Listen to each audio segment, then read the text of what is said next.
What's new, 802? I'm Becca Hammond, and you're listening to Vermont Talks. Vermont Talks may include graphic or explicit content. Listener discretion is advised.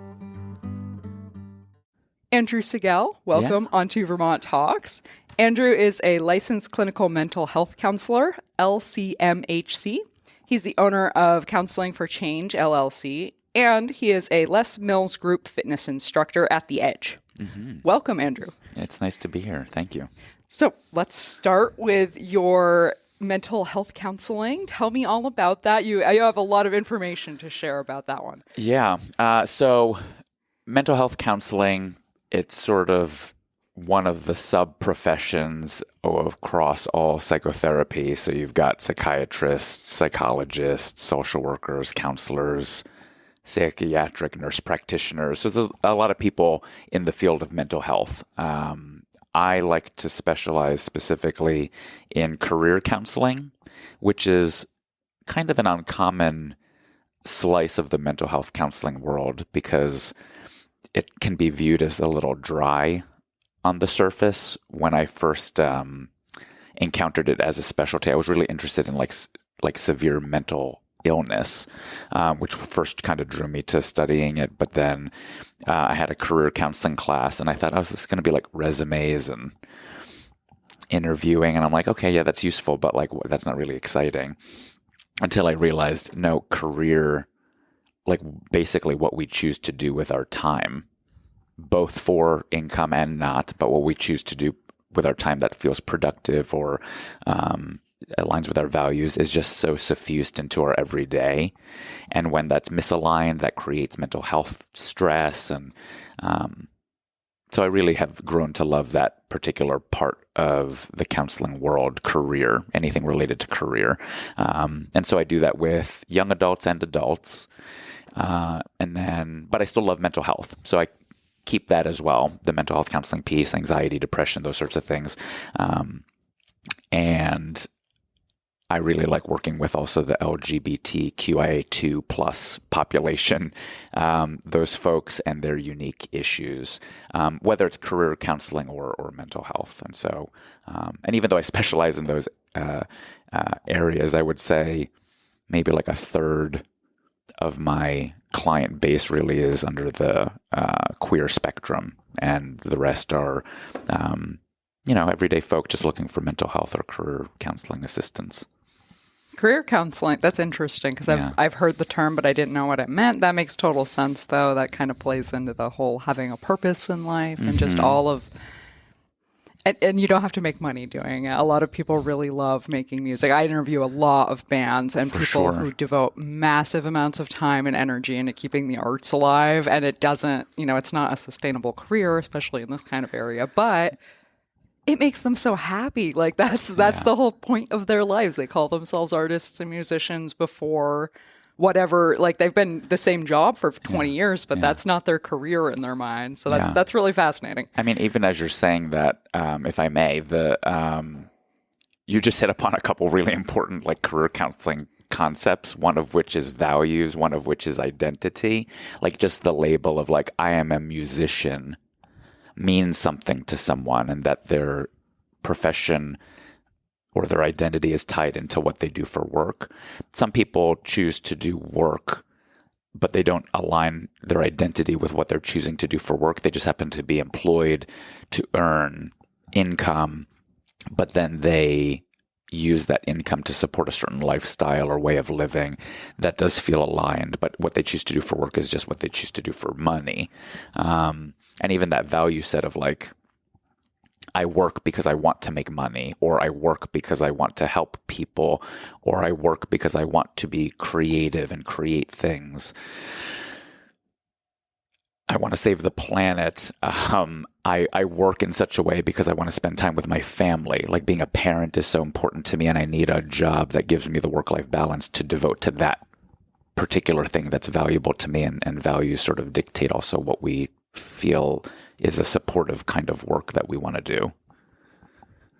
Really cool. This is really cool to me. And it's so important. And your whole business, I'm from my understanding. So counseling, you touched on a point I kind of want to ask about because there's so many different terms. Mm-hmm. It's a large field, and I think it's a little overwhelming. And sometimes I think that can be off-putting for people who have no idea.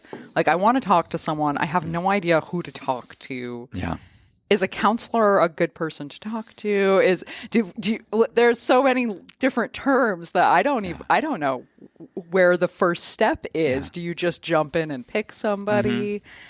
Is counseling for change a good place where you could go and kind of ask those questions? Like, I need to know where I should go, even if you're not the right person for me. Sure. Right. Counseling for change is definitely, I would do it third on the list of, no, I'm just kidding. It's right.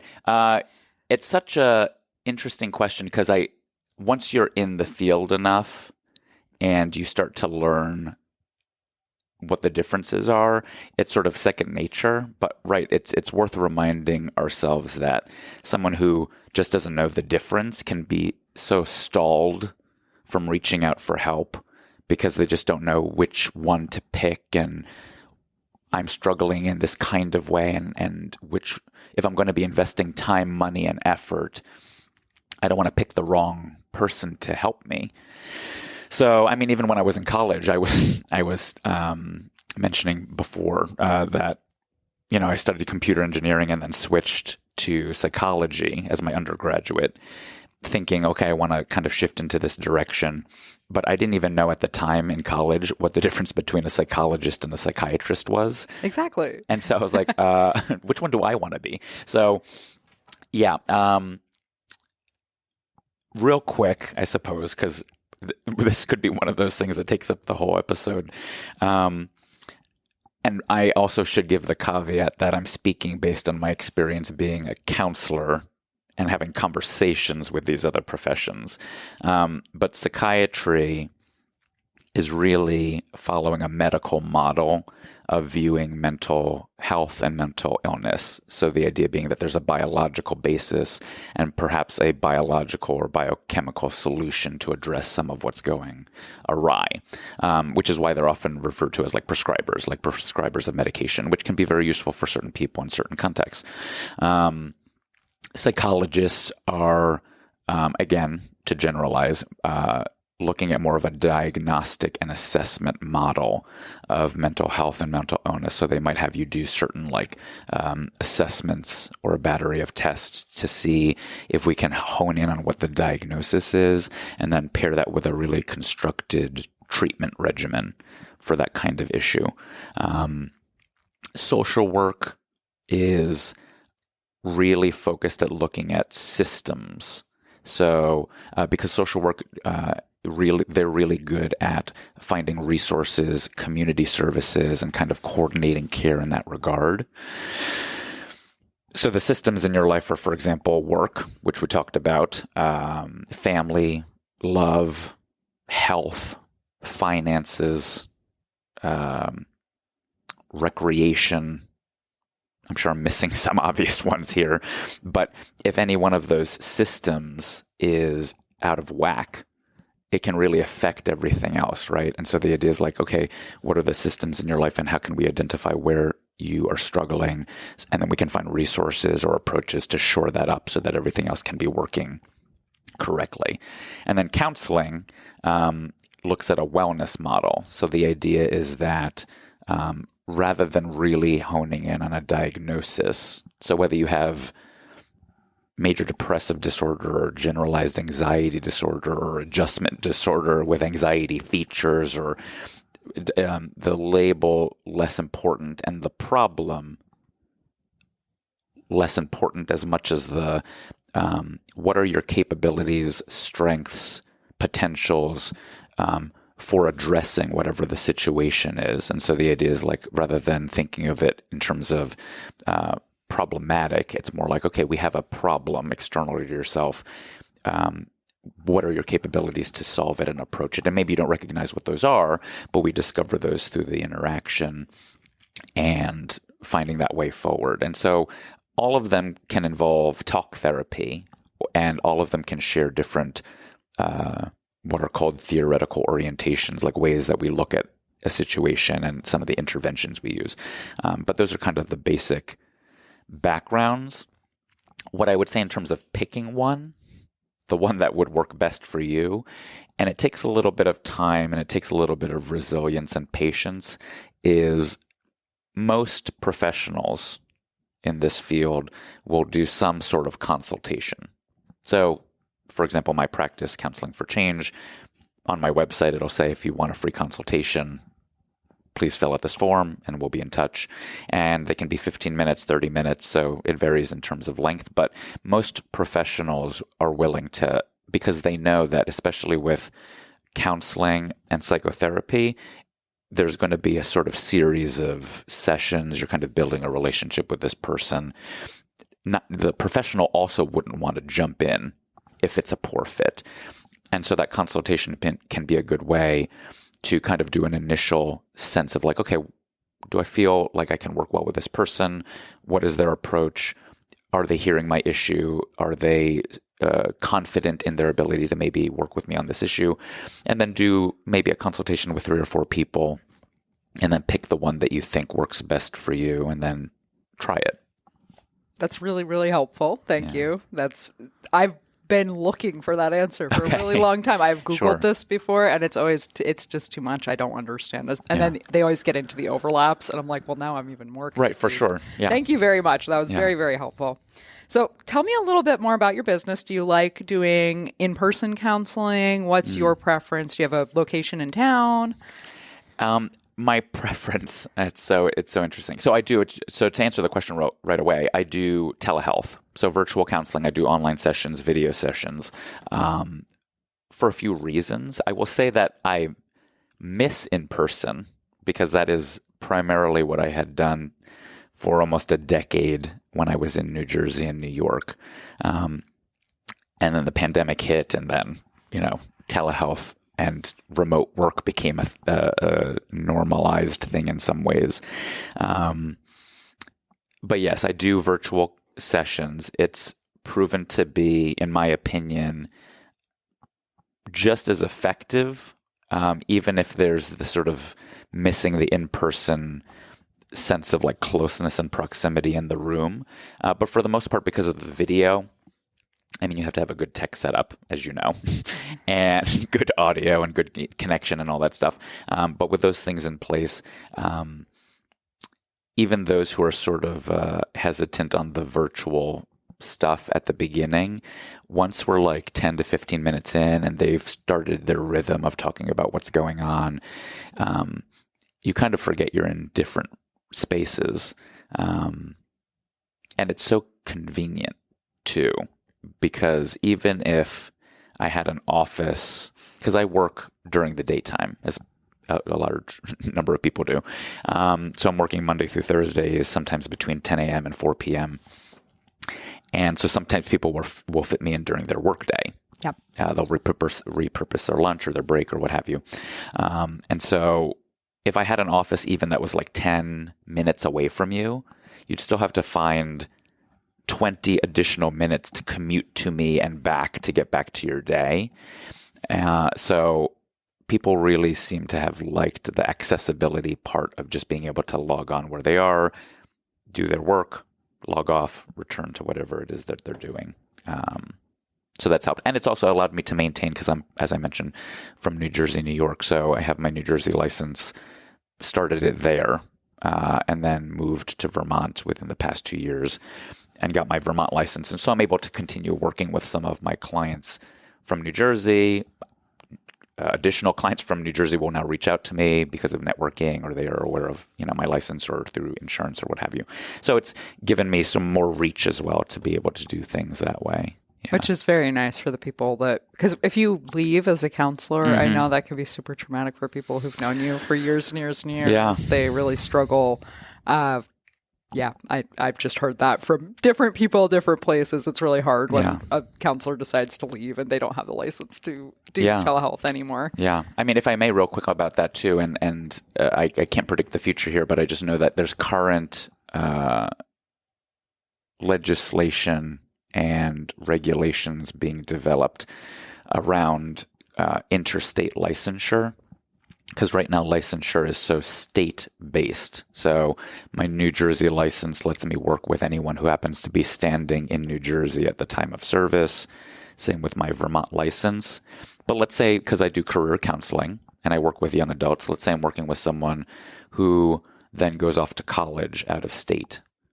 I can't work with that person if they go into not New Jersey or Vermont. Right.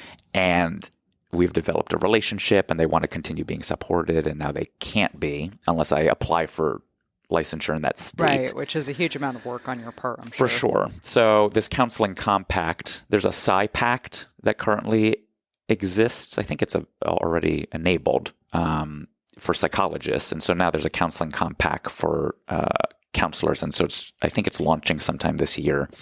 States have to opt in, but then any state that belongs to that compact, if you have a license, then you can work across state lines in that regard, which is great for continuity of care because it's such a shame to have that interrupted. Yeah. I hope that all works out. Same. that would be nice. But yeah, I've heard that from multiple places. It's really hard on people when they lose their counselor or therapist or whoever it may be. Yeah. So tell me a little bit about, I asked this question, let me find it. The simplest thing people can do to improve their mental health in your opinion. Oh my goodness. I love that question. I'm sorry if you hate it. I hate the question because it made me think. No, I'm just kidding. I love the question. And I really, it's tricky to answer. I will answer it. The simplest thing, because does simple mean easy? Or is it just a basic thing? So, often the simplest things that we know we should do are so hard. Those molehills become mountains. Yeah, so for sure. I can appreciate that. So this is going to sound like a really sneaky advertisement, and it isn't, I promise. But I feel like it's worth getting out of the way before I maybe sort of sprinkle in some life hack style stuff. So reaching out for support is probably the simplest thing people can do, which doesn't mean it's easy or often as easily accessible. It kind of you'd have to go through that, assuming you want to pick someone that would be a good fit, go through that consultation process. I understand that professional support isn't always available, especially since the pandemic. I've heard from so many people who've reached out for support saying like, oh my God, thank you for getting back to me. Yeah. The implication being like, people are like shotgun approach, like just trying to can anyone respond? Because everyone's so busy, because everyone needs support, and there's a lack of enough mental health professional support given the mental health needs that are increasing. So to just find someone to help that also is in network with your insurance, so it's affordable, that's available in a time that works for you, et cetera, et cetera. It's just not easy to find support. But I think a simple thing one can do to improve their mental health is to gain access to a regularly occurring support person. It's sort of like if you wanted to gain strength like physical strength. And it was like, okay, what's the simplest thing someone can do in that regard? It's like, okay, well then you could, come up with a workout routine and lift weights and da-da-da-da-da. But like, if you have never done that before, you're not pre-equipped with that foundational knowledge. If you get a personal trainer, someone that will hold you accountable on a weekly basis, provide you a routine, assess your form and technique, and really help keep that momentum and consistency over time going, it makes it so much simpler because it's not just you having to come up with everything on your own and self-propel and self-motivate. You have someone who's there to make it regularly occurring and a consistent effort, because mental health, like with most things, is not just a one and done. It's an overtime effort. So if you can get someone to help support that over time, that's my biggest recommendation. But if you're not yet there in terms of reaching out, or you're having trouble reaching out, or you just want to do stuff in the interim until you get someone who can be in your corner in that regard. I do think one of the big ones, especially in our country, sadly to say, is financial. People can't afford it. Even if they have insurance, they'll be told it's not covered. And then it becomes, and just knowing the climate that more than half of our renters are living paycheck to paycheck, and like half of my generation is live in rental situations. The financial burden is half the mental stress. So trying to find like as 100% they should, if you can. I 100% agree. Reach out, find someone who works for you. I really sympathize with people who can't afford it, and that in and of itself is a stress. Like they'd really love to talk to someone, but they look at their paycheck and they look at their wallet, they say, I can't do this. Like it just doesn't work for me, which is so sad. Like that in and of itself is so sad. Like how do you what's a little thing thing that people could do? And just real quick to respond to that, a few things real quick, because I'd hate for people to think that so many of these professional resources are so out of reach if they're in a financial situation that just doesn't make it seem accessible. There are professionals with sliding scales based on income, but sometimes they're not so readily advertised or seen easily, and it's worth reaching out to ask the question, which takes a little bit of discomfort to be like, hey, this is my situation. I can't really afford your rate, or my insurance benefits aren't really that great. What can we do? There are also community resources that either provide affordable or free group counseling related stuff. So if things seem to be closed off, and a lot of things can be financially, there might be a few options available. The other thing is, I was listening to, in sort of preparing myself to be here, I was listening to some episodes, and you had a woman who developed the Womenpreneur. Yes. Yeko. Yeah. And she had said something along the lines of like, she was just doing this work, and then someone had come up with this idea of like, oh, why don't you talk to other people doing that? And it's like, oh yeah, let's just put together this thing and talk to other people in a similar situation. And then it just blossomed into this thing. And so part of what it could be that gets you support, consistent support, is just forming your own group, like reaching out for support within your community, other people struggling, and just making it a sort of regularly occurring thing where you touch base, because then at least you can sort of share each other's fuel that way. That's a great idea. Which again takes an effort to like reach out and get yeses and start that process and holding other people accountable, but it really can make a difference. Now, some of the other things, I had been thinking about this, and one area that I've found trips people up when it comes to approaching day-to-day either anxiety or depression is expectations. The idea being that we all sort of approach the day thinking that we can predict how things are going to play out, big and small. So, like if I'm driving, for instance, and I think that pedestrian is continuing down the sidewalk, but instead they just take a sharp turn and cross the street, and then I have to suddenly react. There's this sense of like, oh, that person. Like there's the frustration out that what I thought was going to happen didn't happen, and now I'm frustrated that I had to adapt and react to this surprising change of events. Not that you should be so loosey-goosey with just like, I'm not going to think in advance about anything and just let life happen at me. But the idea is knowing that your expectations are not magically predictive of anything, that things can go differently than you expect. And so recognizing that you can have hopes and wishes and planned for events and look forward to things and put effort to make something occur a certain way. But if it doesn't, that's also part of like the life journey, is like being able to know that things aren't going to come out as you expect, and that you have the capacity to adapt. Because that's, I think, the other thing that will then frustrate people. It's that I'm planning for a certain outcome. What if it doesn't happen? Mm-hmm. And that can be a lot of anxiety, as worry about the future. And so part of what I think helps with mental health is developing this sense of optimism, which is not magical thinking. Optimism is in a belief in your own ability to adapt to changing circumstances.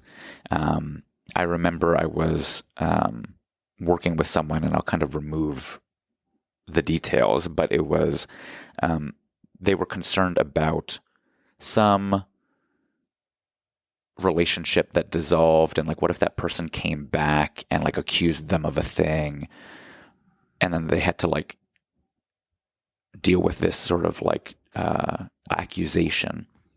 I was like, oh, well, what if they did that? And they were like, oh, no, what do you mean? I was like, well, let's play that scenario out. Like, what if this thing you're worried about occurred? What's after that? It's like, oh, well, I guess I'd have to get a lawyer. I was like, oh, okay. And then what? And so then we'd have to go, take care of da-da-da-da. I was like, okay, so then who like, what lawyer would you call? I don't know. So to make a long story short, they looked up a lawyer, they wrote down their number, their contact information, and put it in a drawer. And I was like, okay, at least now I know if that thing that I'm worried about happened, here's my action step that I'd take. And I kind of gave them some relief. It doesn't mean the problem went away, that the worry is still, like, that's not a concerning thing that's still in the background, but it's more like, okay, you're worried about what would happen if. Okay, play the tape forward just one scene or two. What would you need to do to adapt in that moment? Okay, let's write that down now, put it away, and at least you can and will have the ability to respond to whatever it is, even if it's uncomfortable, even if it's difficult. It's not like you will be incapable. Right. Yeah. Yeah, that's interesting, because a lot of people live in fear of something that's not tangible in many ways, that's just kind of outside their realm. Like, what if this happens? And then it's just the end. It's like that's the horror. That's right. The moment. Right. What if this happens and then the story's done? It's like, right, and it'd be really bad, right? Yeah. Like that's the fear, that's scary, and then that's it, and it just causes anxiety and worry and discomfort, however you'd phrase that. That's interesting. This is really fun talking to you. I'm learning things. Okay. This is a good interview. Okay, good. Thank goodness. So tell me a little bit more about yourself. We've been talking about your businesses, what you do for a living. And you said you're from New Jersey. You lived in New Jersey. Yeah. And I'm a proud New Jerseyan.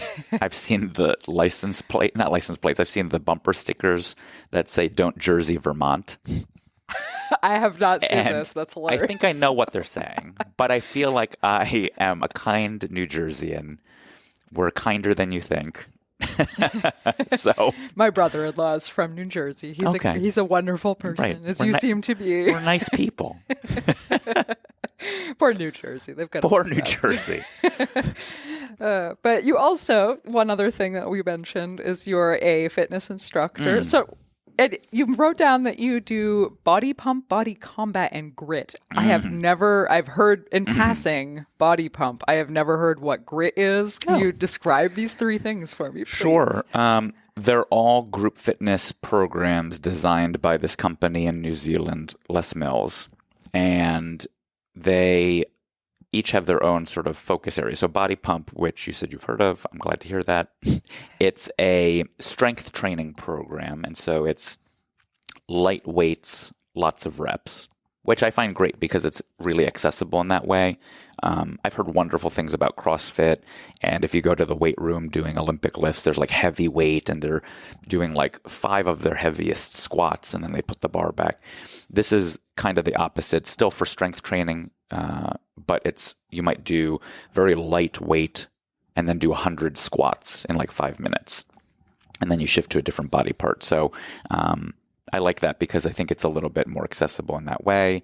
Body Combat is a cardio program that is inspired by mixed martial arts. So you might do a lot of boxing with punches. You might do some kickboxing where you do kicks along with the punches. You might do some Muay Thai or capoeira or jiu-jitsu. And it's borrowing from all these different programs, basically for an excuse to punch or kick the air, get a cardio workout. It's also a kind of core training workout because you're twisting your body as you're punching and kicking. And grit, actually, one more thing about Body Combat. If anyone ever has a chance to see this class offered somewhere, it's a global program. So it's in New Jersey, New York, Vermont. It's all over the country. It's across the globe. If you do Body Combat, I would say two things. One, do it at least 5 to 10 times, because to first learn all the movements, and sometimes you're going to be moving in different directions, it can be so confusing and off-putting. And it's like, what did I just do? But once you can get the basics down and follow along, not only is it a good workout, there's this empowering feeling right at the end when you're doing the last standing up track before you do the cool down stuff that just makes you feel so good. And then grit is hell. Grit is a 30-minute high-intensity interval training program. And it's just intense work for 30 minutes, but then you're done. So, and those are just a few of the programs under the umbrella of like Les Mills stuff that's at the edge. There's Body Balance, which is a yoga, Tai Chi, Pilates blend, and some other programs as well. But yeah. Cool. So let me read what you wrote. This is in Essex and South Burlington. Yeah. You do these. How often are you doing this on top of all your counseling work? Well, I almost want to, if I may, blend it back to the question about like the simplest thing people can do to improve their mental health. It doesn't have to be exercise per se, although it's been shown across many, many studies that doing some physical exerting kind of activity on a regular basis really does create a feedback loop in terms of like mental health.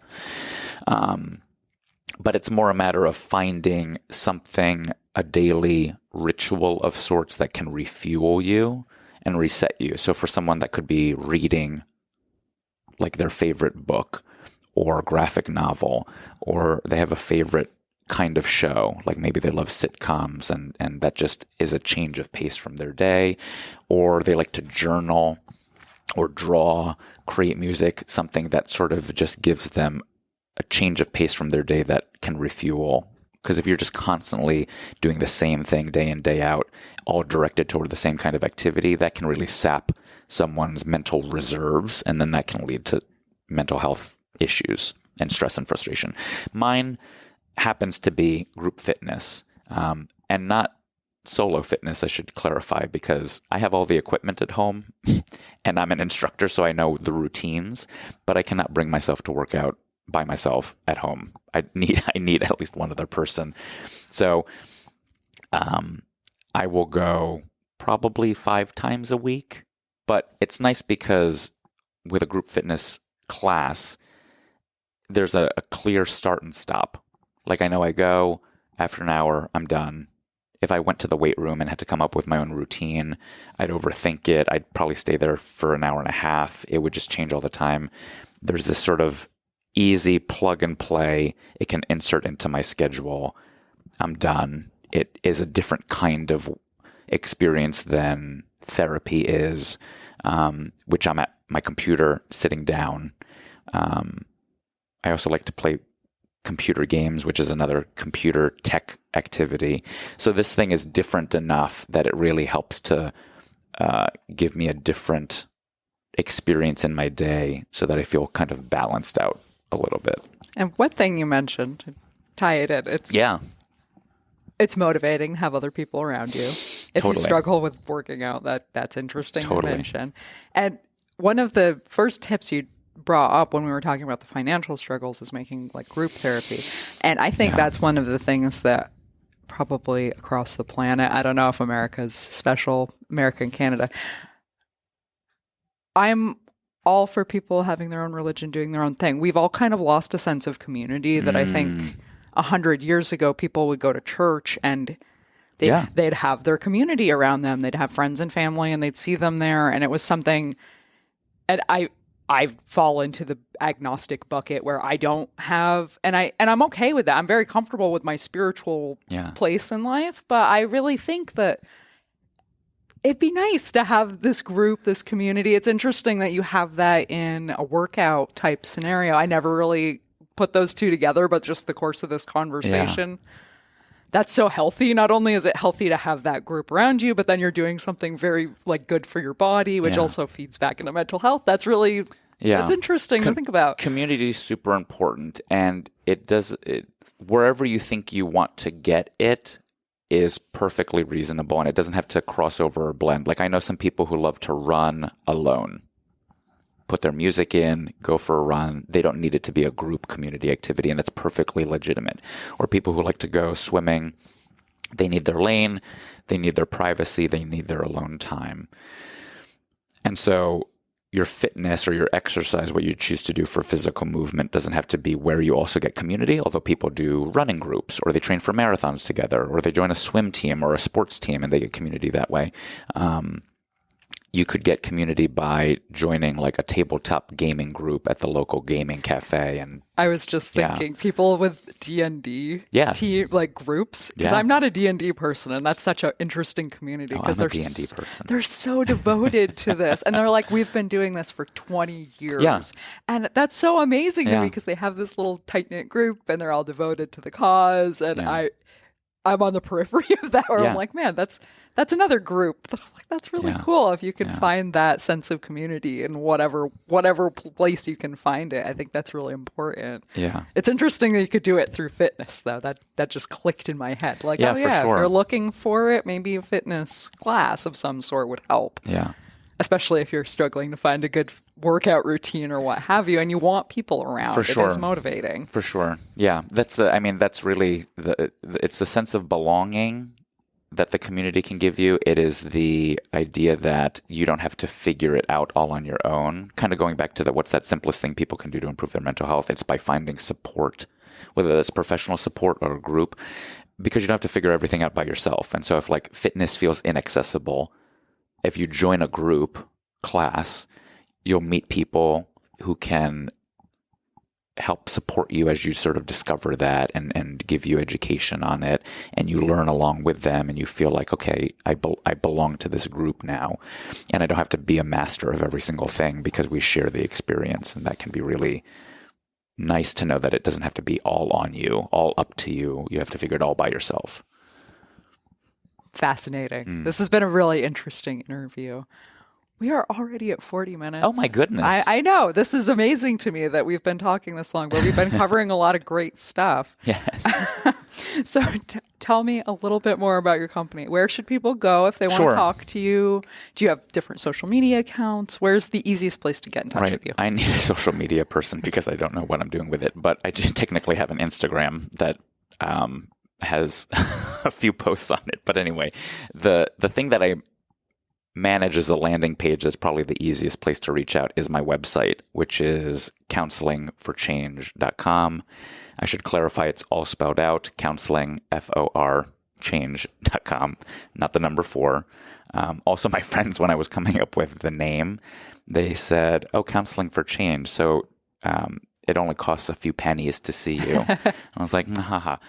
So yes, counselingforchange.com. It has my email, my business phone number, so people can text, because we live in an age of texting. Why not just make that part of the process?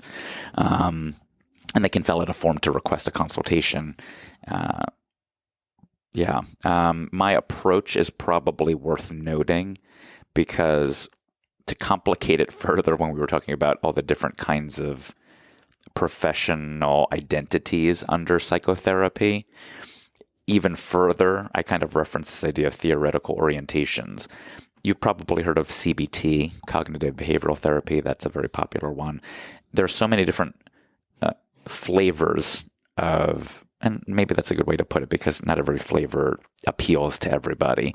But CBT is one, EMDR is a new one. It's not that new, but it's sort of like the most popular one for trauma at this point in time.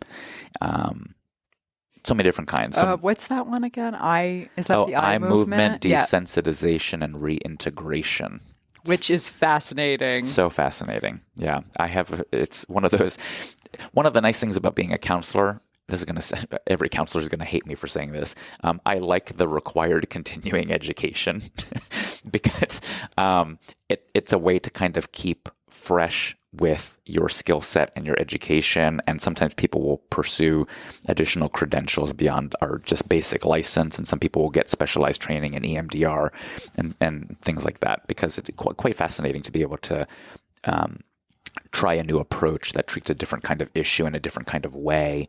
Because there's talk therapy, there's also like body-based psychotherapy that really tries to get a sense of how your body holds trauma and how you can sort of release it from that.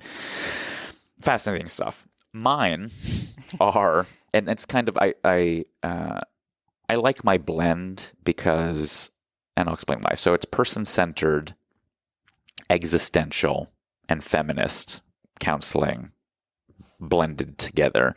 And they're all really about relationship building in the psychotherapy space, and then using that to bring that out of the session into the real world. The person-centered approach is really about, and some people will say like, oh, every counselor is person-centered. I think that's probably true in some ways, but there's a stronger emphasis in the work of doing some of those components. One of them is empathy, which is sort of like, oh yeah, empathy. But it really is about an active effort on the therapist's part to set aside their value set, their assumptions about how things ought to be, viewing that person's problem and being like, oh, I think they should do this, and trying to enter that person's world and understand where they're coming from, why they might be struggling, why they might choose to do a thing that you might not choose to do. Especially if like I'm doing career counseling and not mental health counseling, and they're picking between career options. It's hard to not get invested and be like, oh, I could see them doing this, right? But they're picking this other thing. And empathy is about understanding, why they're choosing to do something because it makes sense for them, not what you think makes sense for them. And then existentialism is about making meaning out of the choices you make, recognizing that you have some existential dilemmas like freedom and responsibility. We have different freedoms of choice to a certain extent, given what our environment and situation kind of gives us. And then a responsibility for the outcome of our choice. And so like, especially with career, if I choose to do this with my life versus if I choose to do this with my life, and then how my life plays out, I'm going to be responsible for how my life journey will be. And I can't pick, because what if I pick the wrong one? I'm responsible. So, or with relationships, I'm going to choose to date this person or marry this person, or I'm going to choose to leave this relationship. What does that mean? And if I make that choice, what will happen? And then I'm going to be responsible for that outcome. And people really struggle to recognize that they have this responsibility related to their freedom of choice, and then they get stuck, and then they make no choice. And so that's part of the approach, is kind of bringing in those philosophical labels to things, because people are like, oh yeah, that is why I've been struggling. Okay, now we can look at it together and do some work, because right now it's just a puzzle about why. And then feminist is, and I'm not doing myself, I'm not doing these any good service because they're so robust. I'm just kind of giving like quick captions of these. Feminist is about power dynamics. So a lot of people find themselves struggling because they either feel a lack of power in a certain situation, or they're in a dynamic where they feel disempowered by someone or something, or a societal construct or situation. And how do you get them to find power, rebalance power, so that they can sort of exist in a space and not feel overwhelmed by it? Part of that is also looking at social and cultural factors at play. So, like in thinking about the queer community, when it comes to something like a social construct of marriage and monogamy, like right now, there's been a lot of really great normalization of relationships that can be non-monogamous and still work for people.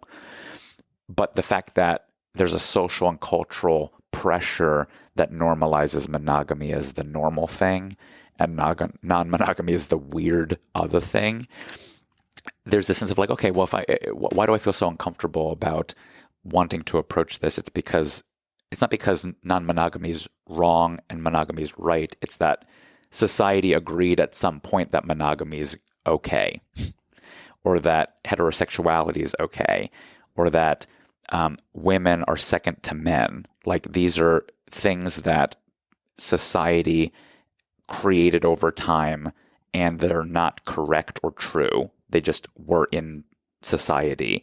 And so now the effort of feminism initially is to push back and say, like, no, I know that that's how it's been, but that's not how it ought to be. This isn't a truism. This is just society's version of reality. And I don't want to just adopt it for myself. So I'm going to push back and find power and make those changes and recognize. Now, with something like monogamy, someone could still choose to agree with it in the end. Like, no, monogamy is for me. But recognize that you're choosing that after recognizing where that idea's come from and why you feel pressured to pick it. And you can still agree with it in the end, but don't just automatically, accept it into yourself because it exists in the world. Or like, sorry, I'm going off on a tangent here, but like with career stuff, like there had been this sense of like, oh, I should really stick with one company. There's something to be said about like loyalty to one company. Mm-hmm. Yep. And that's a societal agreed upon thing. And then people are like, oh, I don't want to leave because am I being disloyal? Or I've seen so many people be successful because they stuck with a career over time, but that's when pensions existed. Mm-hmm. Like, so it's recognizing why we feel certain things ought to be a certain way or why I ought to do a certain thing. It's because that's been the norm, but that doesn't mean it has to be your norm. And it's finding the power to be able to reject that, potentially choose your own thing, carve that out. So that's my approach. It's this person-centered existential feminist blend, which is different than CBT, which is different than EMDR, which is different than DBT, which is different vastly different. Yeah. So if people think that they want to have that kind of experience and those kinds of discussions around existential dilemmas, making meaning, purpose, who am I, what kind of life do I want to live in this world, what pressures do I feel about being authentic and congruent and those sorts of things, and you want to have an opportunity to be heard by someone who's going to hear you non-judgmentally and not put their own stink on it, then I'm probably the person for you. Hopefully that makes sense. Yeah, that's really interesting. I've not heard feminism over that level, but that makes total sense. That's exactly what it's about when I think about it, and that's very eloquently stated. Thanks. Okay, all right. So counselingforchange.com, and you're also on LinkedIn. Yes. Andrew Seguel. That's correct. On LinkedIn. Amazing pronunciation. Let's spell your name. So Andrew, Andrew. Correct. And Seguel, Seguel. And that's how you can find Andrew. Yeah. And the show notes, I will have links to your website and Thank you. Your socials. If you want to send me the Instagram, I could also link up the Instagram account as well. We'll think about it. And the show notes episode is going to be at vermonttalks.com/45. Thank you so much, Andrew, for coming on the show. This has been fascinating. I really enjoyed this interview. Thank you for letting me ramble. I do appreciate that opportunity. It's all great content. I feel like I learned a lot today. So thank you. And thank you, everybody, for listening. Have a great day, all. Bye. Thanks so much for listening to the end of the show. Subscribe to Vermont Talks on your favorite podcasting platform. You can find me on YouTube, Instagram, Facebook, all over the web. Contact Becca at vermonttalks.com if you'd like to be interviewed or if you know someone who should be. Thanks so much to Jason Baker for creating the show music. The views and opinions expressed by the guests are those of the individuals and do not necessarily reflect the official policy or position of Vermont Talks. Any content or statements provided by our guests are of their opinion and are not intended to malign any religion, ethnic group, club, organization, company, individual, anyone, or anything. And that's what was new in the 802. Have a great day.